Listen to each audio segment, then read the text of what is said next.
Ryan Ozawa, Bert Long, they were practicing their ninja moves because we have a ninja warrior in studio. That's coming up in a little bit. Geek Week time. Okay, we've been talking about robots for a very long time, and it seems like we finally got one. Zenbo. Well, there have been a few. Okay. Right now, Computex is happening in Taipei, Taiwan. It's one of the biggest trade shows focused on hardware. Okay. Asus is a Taiwan company, and they have a Zen phone, a Zen book laptop, but everyone was in love with Zenbo, Right. which is a little mobile robot. I kind of would describe it as an Amazon Echo meets putting it on wheels meets putting an iPad on it. But basically, like the little Star Wars one, right? It moves around your house, and they're pitching it in a number of ways. Certainly, it can follow you around and give you reminders. It can show movies to your kids and read stories. It can remind your dad to take his medication. So they're saying it could be a good thing for seniors, a good thing for families. But specifically, everyone's excited that it's $600. It costs about as much as a phone, but it's got wheels on it. It can move around, and it is pretty adorable. So yeah. So they're saying it's kind of a Kupuna companion, right? To kind of keep track of them, make sure that they're on time for their appointments, that sort of thing. Exactly. There was a robot unveiled earlier this year called the Pepper, but that was like $1,700. Yeah. So for $600, this can follow you around. It can remind you of things. It takes pictures. I'm not sure if you wanted to take some of the pictures it might take, but it will also take. Good call. Which is all great until it starts to take over the world, and then we'll have to deal with that later. But Absolutely. Okay, virtual reality. What's new with that? Well, so Computex, is really hardware oriented. So you have a lot of the manufacturers, a lot of Asian manufacturers over there.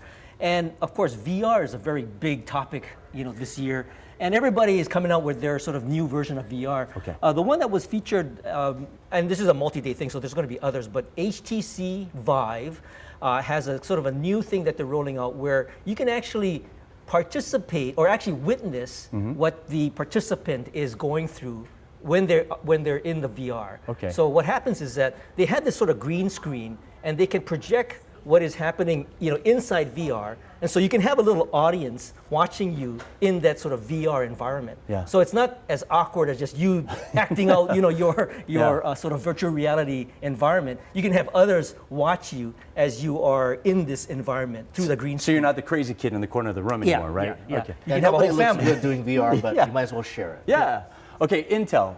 What do we got with that? So now Intel used to be a huge consumer brand. Remember the commercials, Intel Inside? But a lot of the things that Intel is inside are not as big now, computers and laptops. So they're making a shift to cloud computing and server racks and video servers, and they're also trying to get into the Internet of Things. These are like little robots in your house, or toys, or thermostats, or lamps, or things that can turn on and off automatically. So Intel was showing off a number of things at this event, Computex. The big headlines for people who are into computers was that they announced their Extreme i7 10-core CPU. So it's perhaps the fastest, most powerful CPU that's ever been made for a computer. It costs $1,700. But I think the thing that Intel is dealing with is Sounds fancy. Yeah, you need more and more people are moving toward lower cost devices, lower cost hardware. So the fastest, most powerful CPU in the world is sometimes not the best thing to be in the business of. Good to keep in mind. Okay, Bite Marks Cafe. What do you guys got coming up? So we're talking about underwater robotics. There's a program called MATE ROV. ROV is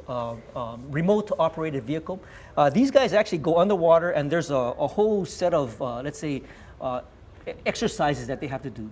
The interesting thing about the MATE ROV program is that the team is really like a business. So you have a CEO, you have a CFO, and you have a technical lead, and they have to actually present what they're doing to a panel of judges, and they sort of judge the merit of their sort of business and their technical capabilities. So we're going to be talking to them, and these guys, they're intermediate and high schools. Yeah.